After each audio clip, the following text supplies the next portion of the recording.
Welcome into the Thursday edition of Ciderhaus. Today, no John Ward. I am joined by Penn State volleyball national champion, Caroline Jurevicius. Hi, everybody. Happy to be here.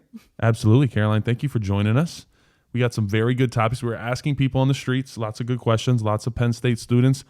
We've been talking a lot of relationships recently, and we were out there specifically asking cheating. When do people feel like they need to kind of go through their partner's phones? When do they feel like what is too far in the cheating world? We got a lot of good responses, so let's check them out. Roll the clips. Nick, the question today is, if you're in a relationship, is flirting considered cheating? Yes, without a doubt. Okay. Follow up to that. Say you are in a relationship, one of the persons cheats, maybe it could be lower level. Can you forgive that? Like, is there reconciling if there is, say if one of the parties cheats? If it's just like flirting or like straight up cheating? We'll say at least like a kiss, so further than flirting. Oh, I guess it matters on who you are as a person, and the relationship you have with that individual. I don't know. For me personally, I feel like I couldn't, because like you have, when it comes to a relationship, it's trust, which is a huge thing. So you're breaking that, and it's going to take a lot for you to trust that person again. I definitely understand that. And then last question. Would you want it, or would you give up a passcode to your phone to your partner if they wanted it? Yeah, me personally, I have nothing to hide, so I'd be fine giving that up to her. Would you want that yourself? Like for her to be on my phone? Yeah. So you to have her passcode? Honestly, I trust her, so doesn't really matter to me.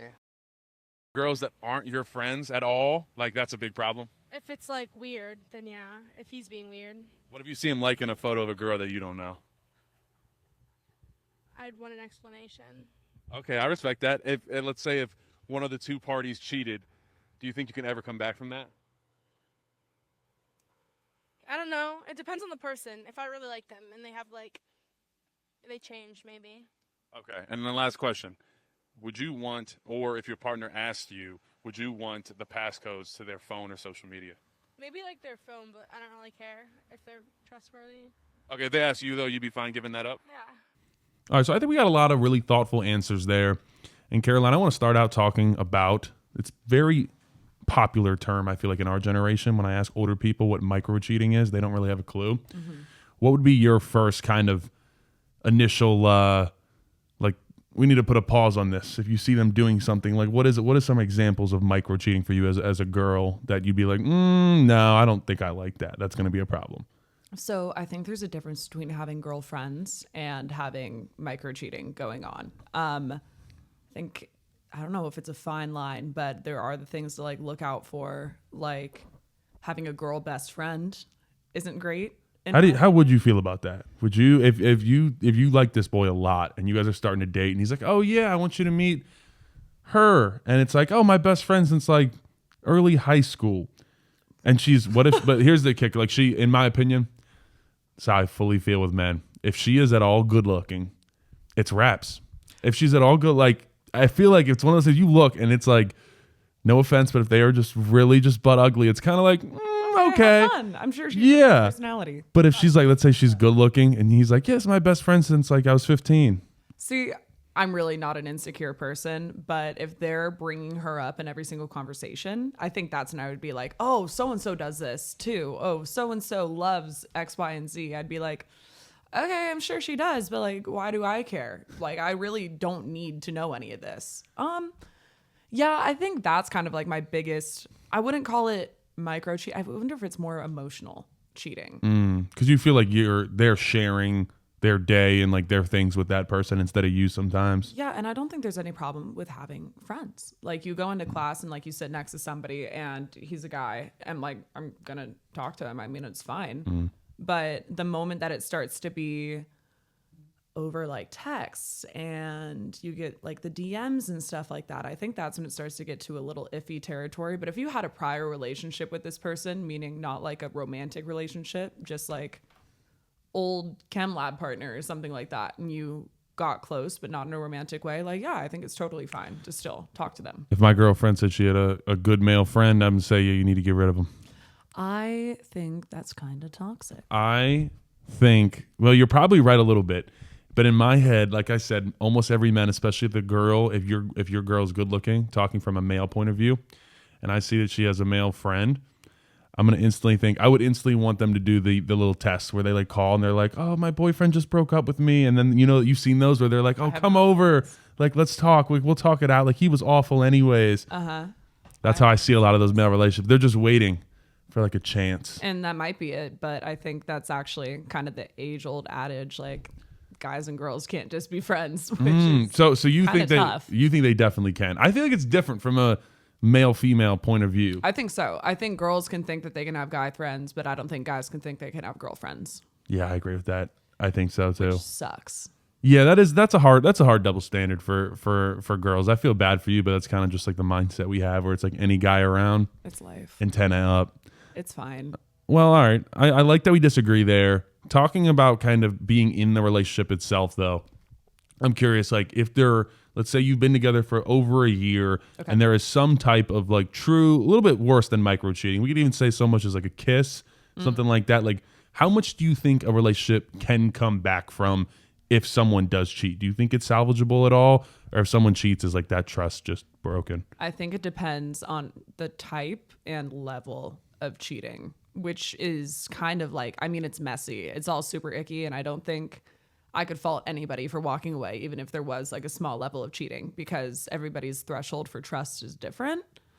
So if you think you can come back from it and you're convinced like, yeah, this man's the father of my future kids, then you know what? Good for you. Who am I to tell you, like, run away? I think that's up to a judgment standpoint, and I think that's up to the friends to say, okay, go girl. Yeah, that'd be hard for me because it's one of those things where it's like if you do anything at all once, then my trust is broken, and I feel like I'm always worried about it, or it's always in the back of my mind, even like down the road. Yeah. But you're right. What if it's like, oh, this person is perfect, and like, can I forgive them? Can I come back? That's like the hard. Yeah. I think that's the real. It's easy when the relationship is already if you're already kind of iffy about it, and then they cheat, it's a little bit easier. But if you really love the person and you see getting married and having kids, I think that changes the future a lot for me. Yeah. That's hard. That is really hard. That's really, really hard to like justify in my head. But also at the same time, like, I mean, people are human. I mean, everybody makes mistakes, but like, is that really a mistake? Is it premeditated? Was it at a bar and somebody like came up to you first and was very like pushy? I feel like there's just so many different circumstances.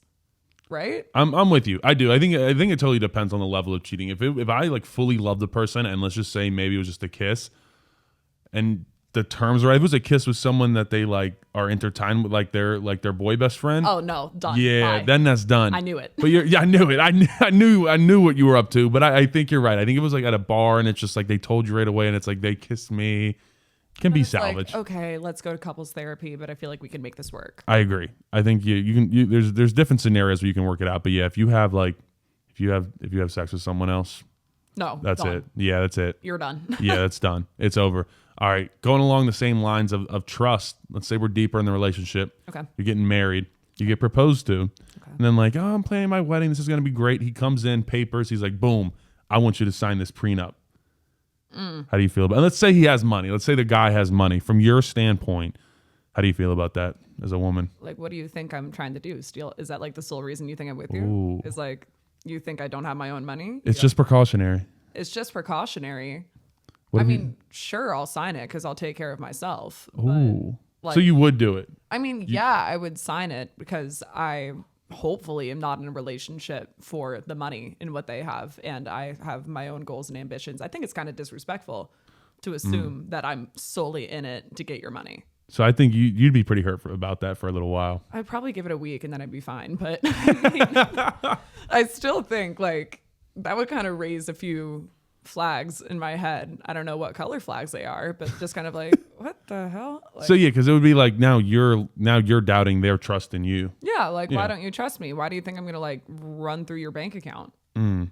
Not I. Okay, that's a good point. What if let's flip it and let's say you're coming into it, you have a ton of money, Okay. your volleyball's just going on a heater, social media, all that stuff. You're making a bunch of money, and you have it. Let's say you have it before you meet them. You're worth millions of dollars as a woman. Would you ask a man, and let's say he's kind of a bum, Would you ask him? But you're Yes. like, I love him. You'd want him to sign a prenup? He's signing a prenup because then I Ooh. would be suspicious of other people. See, it's not a problem when I do it. It's a problem when other people do it. Always, you know? Little double standard action. I didn't say I was fully not toxic. Mm. I would probably make him sign it. Okay. Am I crazy for that? No, I don't think so. I think the main question for me is like if you have money, I think the bigger question is like, what if you date someone for like 5 years and they're with you while you're building the thing that makes you rich? Well, then they're a part of that. Yeah, then they're a part, right? Then they they're shouldn't. not signing. But if Yeah. I come into a relationship and I fully am loaded, have everything going on, and they really don't have anything going on, then no, like figure it out for yourself. But if like you and I are building together, then I'm not going to make you sign a prenup because you had a part in building what I turn into, and I have a part of building what you turn into.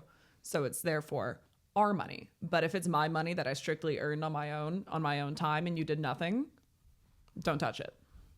I like that. I agree with that. I think if you build something with someone, they deserve to for be sure. a part of it down the road for sure. All right, Caroline, my last question for you. We talked about this a couple weeks ago. You were talking about favorite color flags, all that good stuff. Give me your number one beige flag, and then what's the number one red flag? That's like an alert for you. That's like stay away. But beige, what's something that it can go either way. It's a beige flag that you kind of like about someone, or a beige flag that you see turning red a little bit. When red flag is when a guy's like, yeah, my mom's speaks very terribly about his mom or sisters in his life or his grandmother. Like if you're speaking badly about the women in your family, why? How are you going to talk to me about how are you going to talk to your friends about me? Right. That's what you're thinking? Exactly. If you could use those words to describe other women, what are you going to use to describe me? Beige flag is when they start talking poorly about their ex-girlfriends. I think that you should have respect for the people that have molded you into the person you are today, whether it be bad or good. Just say, yeah, it was a learning lesson, but you don't have to be saying X, Y, and Z. She was the worst person in the entire world, and start airing out her dirty laundry. Then you start to think maybe they're reflecting a bit on that relationship. Maybe. Yeah, because why are you trying so hard to convince me that she was the problem?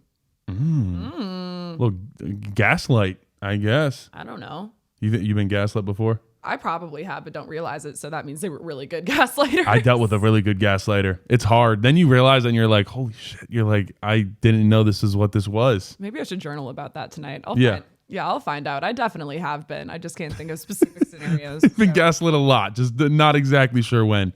That's probably true. Happened. Yeah, that's everybody. I probably told you that I've been gaslit before, and I just don't realize Just it. forgot about it. Put it in the dark place in your mind. We all do that sometimes. Yeah, sometimes you got to compartmentalize stuff. I really got to work on that. Yeah. All right, we're going to go do some journaling, some reflecting on this. We'll come and back then to you. we will get back to you guys. Well, Caroline Jurevicius, I appreciate you coming through for this episode of Ciderhaus. Thank you. I Really appreciate having you. Thank you guys for tuning in. Please like, comment, subscribe below. Let us know what you think about cheating, about prenups, all that good stuff in the comment section. Thank you guys for tuning in to this Thursday edition of Ciderhaus.